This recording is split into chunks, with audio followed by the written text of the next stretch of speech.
Saudações, pessoal, e vamos lá, bora continuar. Aqui com as dicas práticas administrativas, né? Vamos falar agora de contribuições. Recolhimentos de 5%, recolhimentos de 11% e o recolhimento de 20%.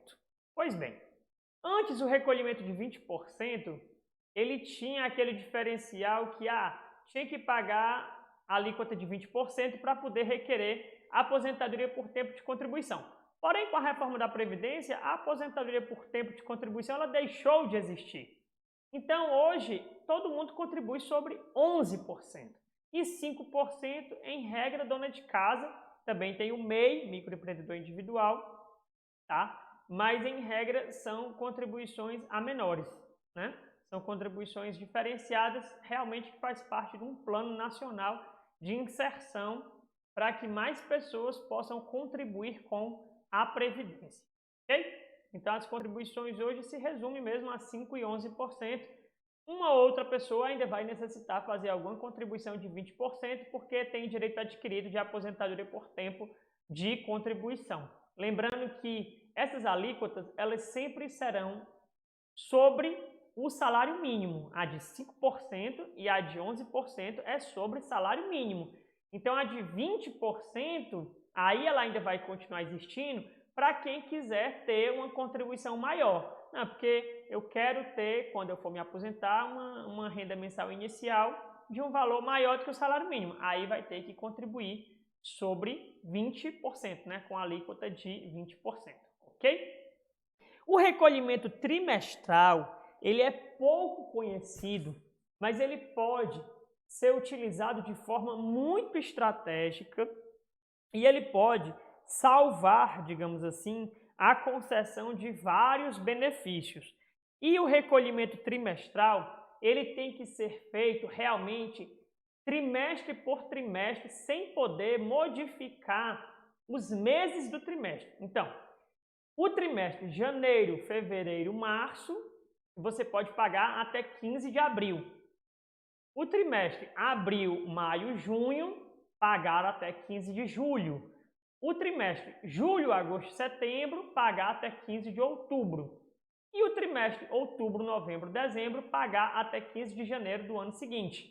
Porque é assim que funciona. E qual é a grande vantagem do pagamento trimestral? É quando você, por algum motivo, perdeu, digamos assim, o prazo necessário para cumprir uma carência, por exemplo. Imagine que uma jovem descobre que está grávida em março, no mês de março, certo? E aí vão dizer para ela que, para poder requerer o salário maternidade, você tem que ter 10 contribuições anteriores ao fato gerador, no caso, 10 contribuições anteriores ao parto.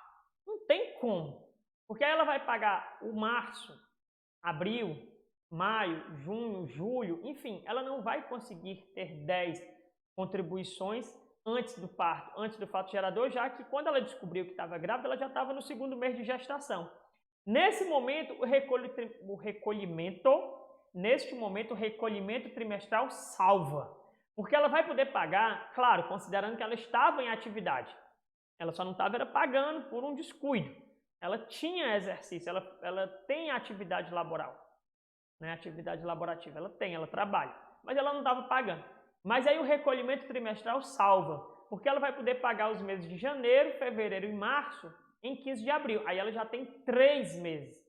Aí ela vai ter, digamos, 2 meses de gestação, mas já tem 3 meses de contribuições pagas. Opa, aí ok. Ela vai ter 10 ou mais antes do fato gerador. Então o recolhimento trimestral é muito importante e tem que ser muito bem utilizado, ok? Outra coisa que é importante na questão dos recolhimentos é o recolhimento em atraso. É muito comum colegas advogados perguntarem, rapaz, eu advogo desde 2010, tenho minha carteirinha da OAB expedida desde 2010, mas eu não estava contribuindo como advogado. Isso é muito comum essa pergunta. Professor, eu posso pagar esses recolhimentos em atraso? Pode sim.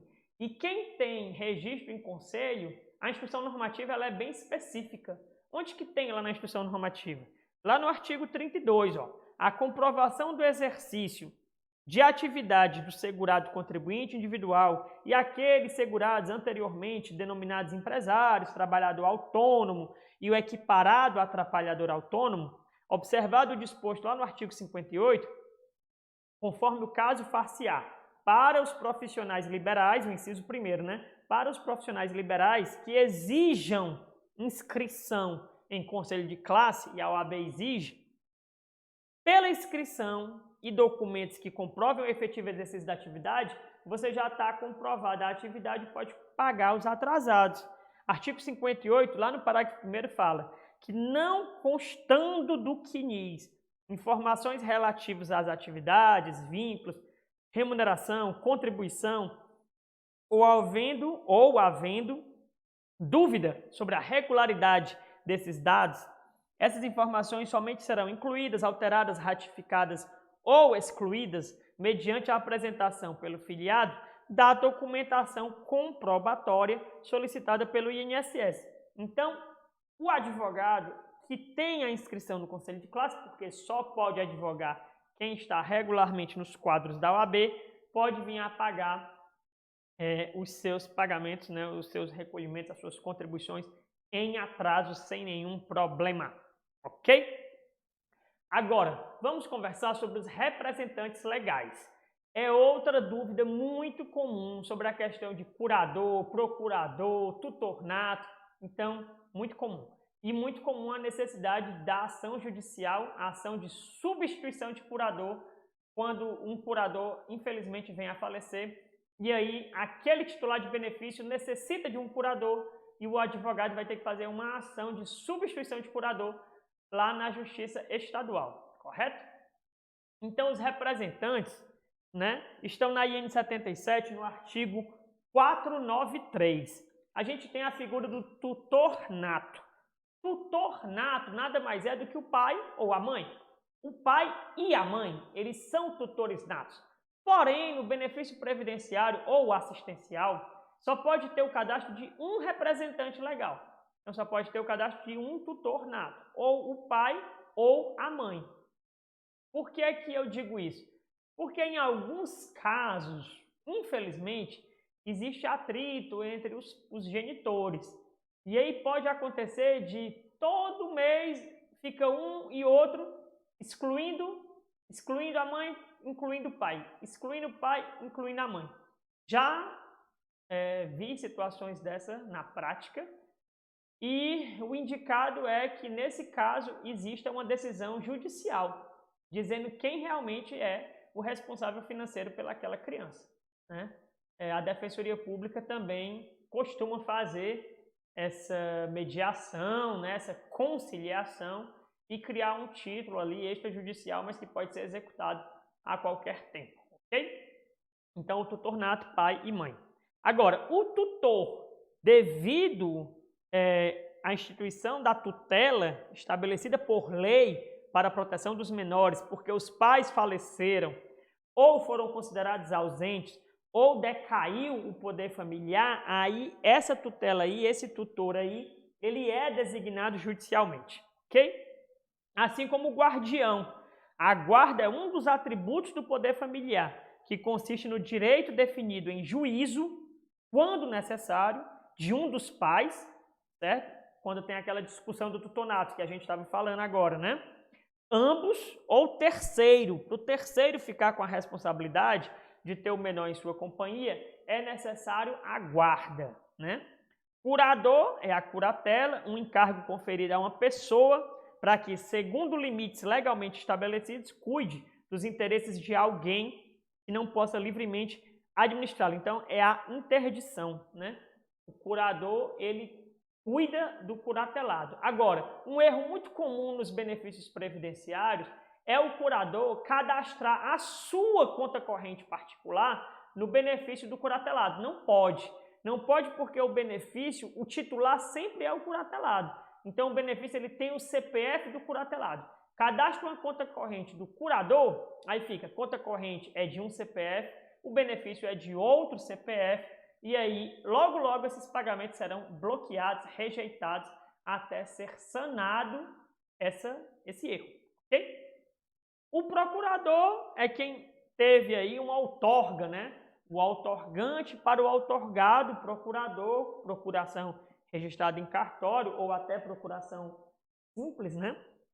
Ele representa para assuntos específicos. Agora, uma falha muito comum que algumas instituições bancárias cometem é o seguinte: eu sou capaz, mas aí, por algum motivo, eu passei uma procuração para um irmão meu, para quem quer que seja, para ele pegar e fazer saques do meu benefício. Isso é comum. Mas veja bem, quem pode mais, pode menos. Eu gosto de faculdades mentais. Eu outorguei, eu tenho um procurador, mas eu estou super bem. E aí, quando eu vou lá no banco para ser atendido, ou quando eu vou lá no banco para fazer um saque, seja o que for, e aí o banco nega, não, você tem aqui um procurador cadastrado, você não pode. Oxe, se eu que sou o titular, como é que eu não posso? Então, às vezes, a gente se depara com essas falhas em algumas instituições bancárias, certo? Mas claro que quem passa uma procuração pública, claro que o outorgante, ele continua com o poder, ele apenas repassou aquele poder específico ao outorgado também. Mas eu repasso na procuração, mas continua sendo meu o objeto, seja o benefício, seja o que for. Eu fiz uma procuração para alguém vender um carro meu, mas eu também posso vender, o carro é meu. Então aquela procuração ali, ela não exclui os poderes do titular. Ela só inclui aquele poder para um terceiro, ok? Muito comum essa falha de interpretação, digamos assim, do poder da procuração. E o administrador provisório é o herdeiro necessário, observado o parágrafo 3º, né, do artigo da IN, ou então é o representante de entidade de atendimento de que trata o artigo 92 do ECA, né, as casas de acolhimento, que representa o beneficiário enquanto não for finalizado processo judicial de tutela ou de curatela. Então, o administrador provisório, a origem dele, ele necessita que esteja tramitando um processo judicial de tutela ou curatela. Aí, a figura do administrador provisório é quem está pleiteando a tutela ou quem está pleiteando a curatela daquele segurado, daquele requerente, certo? E aí tem a discussão grande, por que é que o irmão não pode ser cadastrado como administrador provisório? É porque ele não entra, ele não se enquadra como herdeiro necessário. Ah, mas o meu cliente não tem pai, não tem mãe, não tem filhos, não tem cônjuge. Se ele viesse a falecer, a herança dele é só para o irmão dele. O irmão dele seria herdeiro necessário. Porém, existe a trava, né, do artigo 1845 do Código Civil. Então, o que é que a IN traz? A IN traz que, especificamente para fins de pagamento ao administrador provisório, são herdeiros necessários na forma do artigo 1845 do Código Civil, os descendentes, filho, neto, bisneto, e os ascendentes, pais, avós, e o cônjuge. Então, por isso que o irmão, ele não entra como herdeiro necessário. E isso gera grande transtorno, né, dentro das repartições públicas, dentro dos processos previdenciários, porque é muito comum a situação de que é o irmão que está ingressando ali com a curatela, mas enquanto não sai a curatela, seja provisória, seja definitiva, ele não pode figurar como administrador provisório. E lembrando que o INSS não faz distinção entre curatela provisória ou definitiva. Curatela é curatela, o judiciário determinou, cadastra-se como curador. Lembrando também que é importante, no caso de uma implantação judicial, o advogado solicitar que o magistrado coloque no dispositivo da sentença o cadastro do representante legal. Porque muitas vezes o benefício vai para a implantação lá para as ADJs, Agências de Demandas Judiciais, e aí o benefício é cadastrado no nome do titular, mas o titular não tem a mínima condição de ir ao banco. E dentro do processo judicial, digamos, lá na Justiça Federal, tinha lá a curatela. Então, é pedir para que o magistrado, no dispositivo da sentença, coloque lá a implantação do benefício e cadastro do representante legal do titular da ação, do titular do benefício. É importante esse destaque, ok? E nós temos, então, requerimentos extras. Quais são os requerimentos extras mais comuns dentro da prática administrativa previdenciária? A majoração 25%, né, trazida lá pela Lei 8.213, no seu artigo 45, em que explicita que o valor da aposentadoria por invalidez do segurado que necessitar da assistência permanente de outra pessoa será acrescido de 25%, e aí as situações que a pessoa se enquadra na majoração de 25% estão lá no anexo 1 do decreto 3048. Agora, teve um movimento grande judicial para que outros aposentados, aposentado por idade, aposentado por tempo de contribuição, também pudessem vir a receber a majoração de 25%. O STF depois veio e disse, não, é só para quem é aposentado por invalidez. Essa discussão ainda permanece no STF.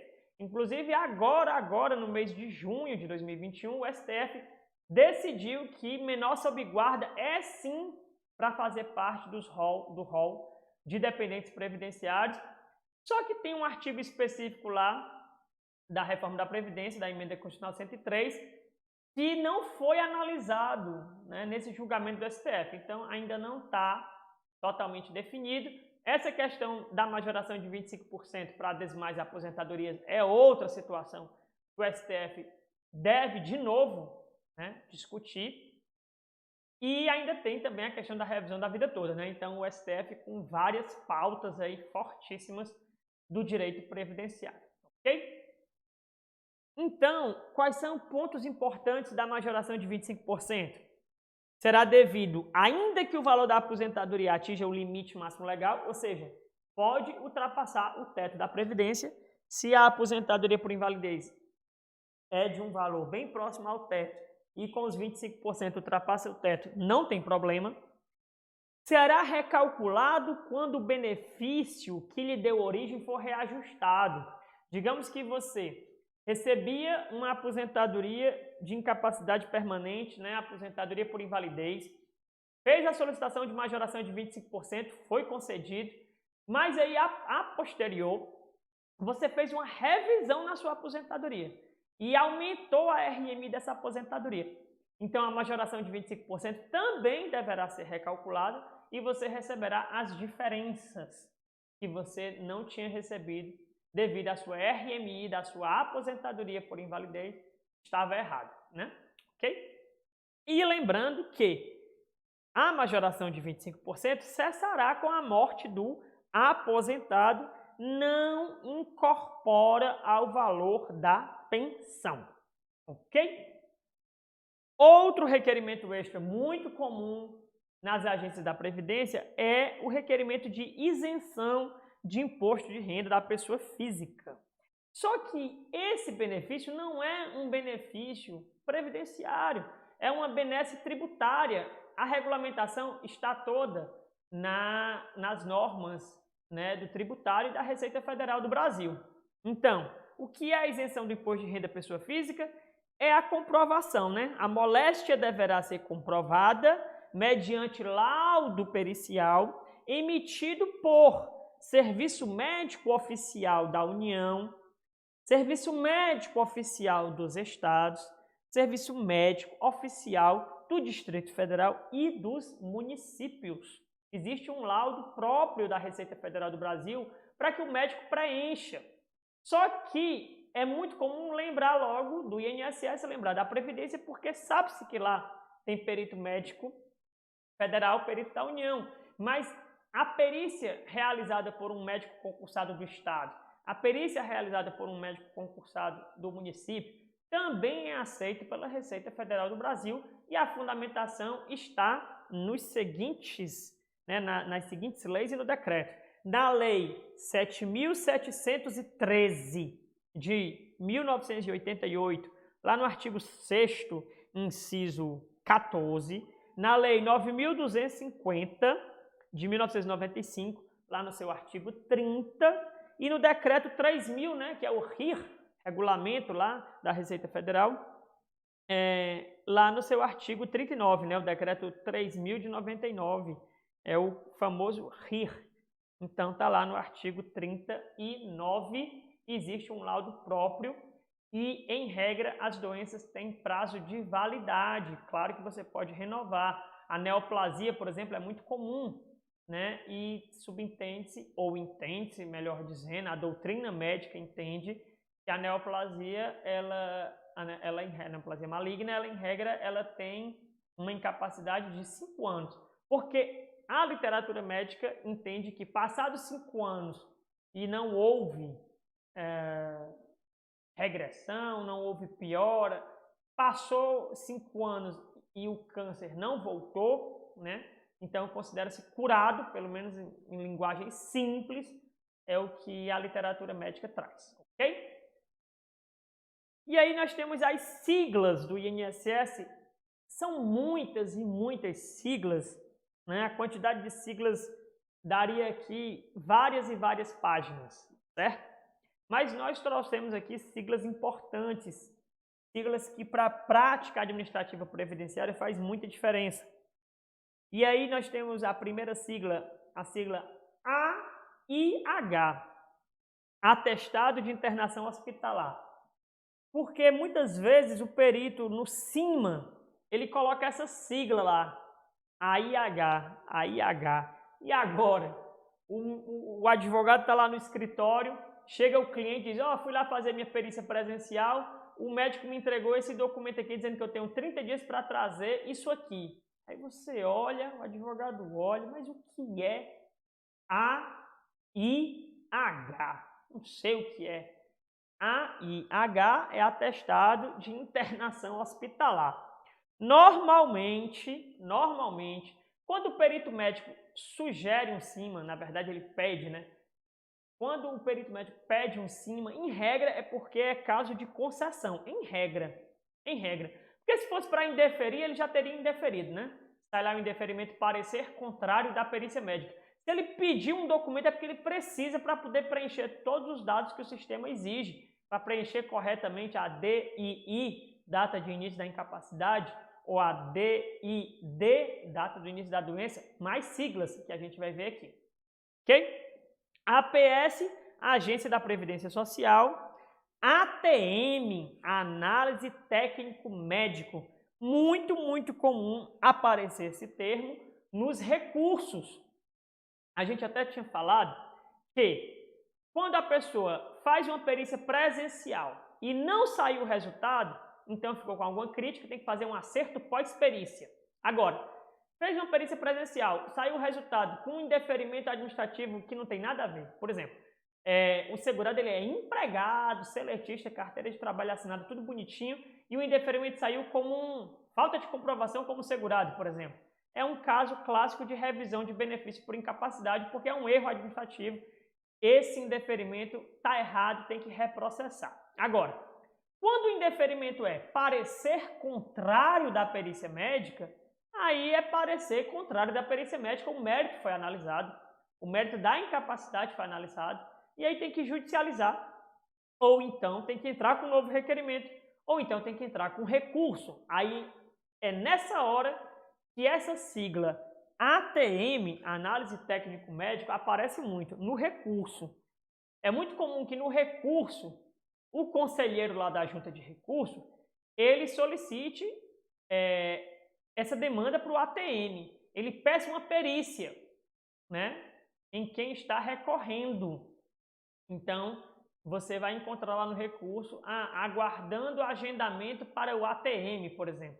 O que é isso? Vai ser agendada uma perícia para o recorrente e vai ser agendada uma perícia com o perito, né, que no caso vai ser o ATM, Análise Técnico Médico. Agora, pode ser que não tenha a perícia presencial, pode ser que o perito mesmo só vá ter que analisar os laudos e os atestados já juntados no processo. Então, pode acontecer uma análise apenas documental. CCL é a sigla de Conta Corrente Listagem.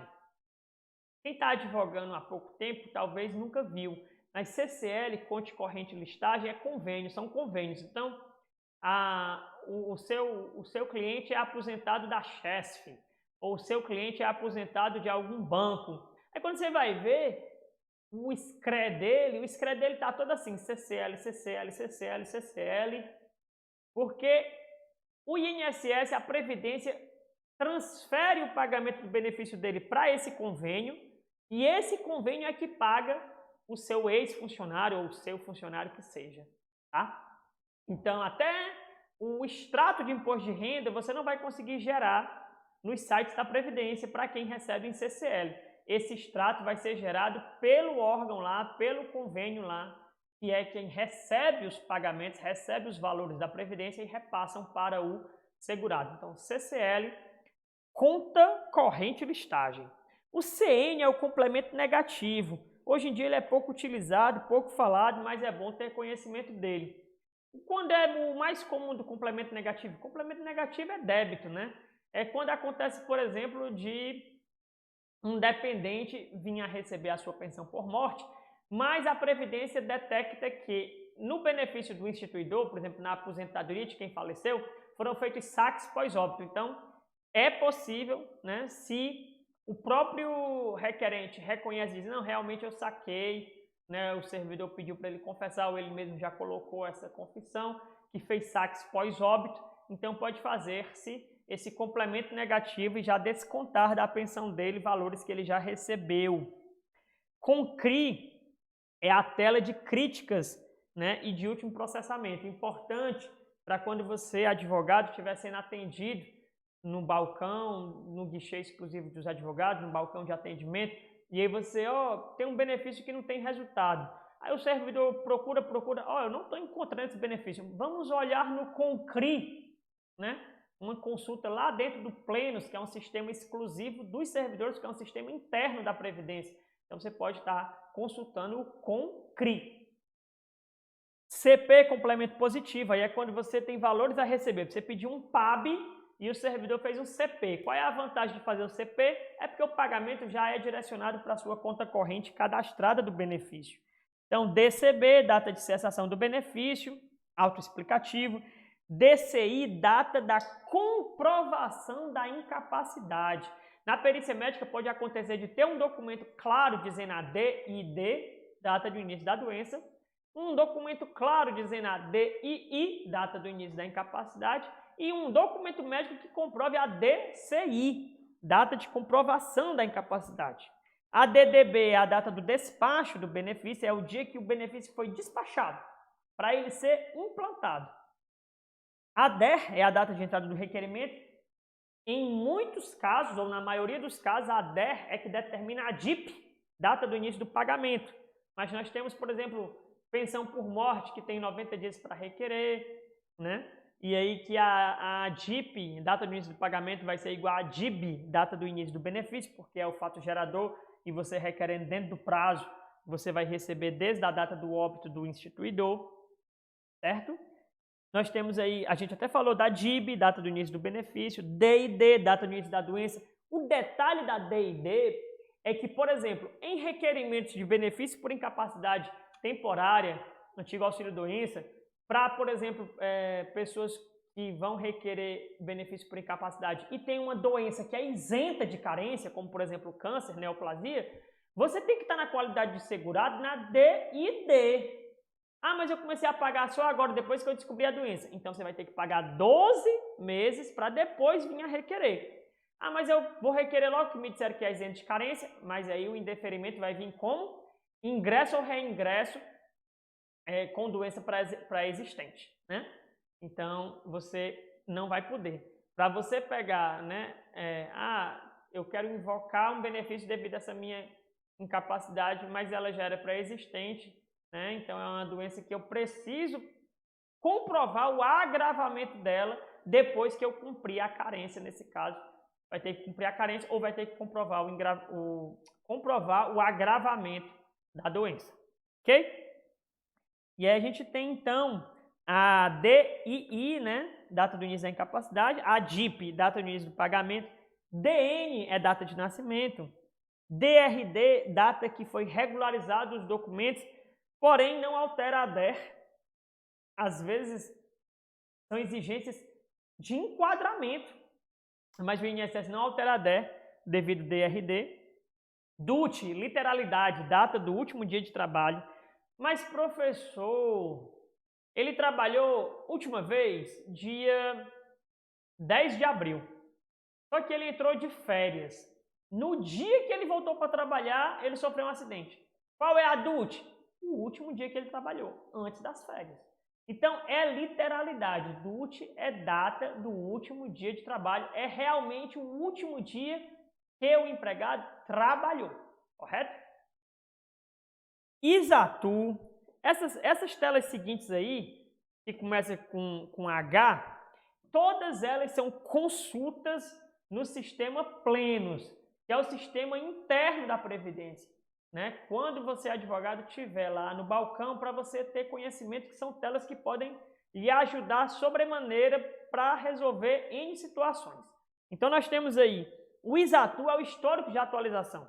Você consegue ver tudo o que aconteceu com aquele benefício de atualização, se houve TBM, transferência de benefício e manutenção, se a própria perícia processou ou não, em que data ela processou. Tem o ISCNIS, que é o histórico de consignação. E lá tem o código do contrato, tem o banco, tem a data que o contrato foi realizado, o valor. Então tem o ICP, que é o histórico de complemento positivo, você consegue ver todas as vezes que foi gerado complemento positivo para aquele benefício. O SCRE, histórico de crédito. O SMED, o histórico da perícia médica com as suas fases, com as fases do SMED, para saber o que é que o médico sugeriu. O ISOCR é o histórico de ocorrências, quando existem ocorrências registradas por servidores e até por alguns órgãos de auditoria, como o TCU. E o SREC, que é o histórico de declarações de auxílio-reclusão, que é muito importante para saber se estava tendo o cumprimento, né, quando que foi apresentado as últimas comprovações de reclusão, e até também para saber de onde veio, né? Porque o apenado ele pode ter se transferido. Ele pode ter sido transferido de presídio, pode ter sido transferido de cadeia. E às vezes ele está em outro estado. Às vezes acontece do instituidor, do apenado, ele ter duas famílias, digamos, uma em Goiás e outra no Ceará. E aí a família lá de Goiás tem mais facilidade em conseguir a declaração de que ele continua recluso. E a do Ceará tem mais dificuldade. Então, às vezes, ele é transferido. Então, é até importante para você consultar, o servidor consultar, o histórico de declarações carcerárias, né? O histórico de declarações do auxílio-reclusão, até para saber onde que está acontecendo as atualizações e onde que esse apenado, por acaso, está cumprindo sua pena em situações de que ele tem famílias em diferentes estados e ele está cumprindo pena em estado diferente de onde, por exemplo, um dependente dele menor de idade recebe o benefício de auxílio-reclusão, o B25, ok? É isso, pessoal.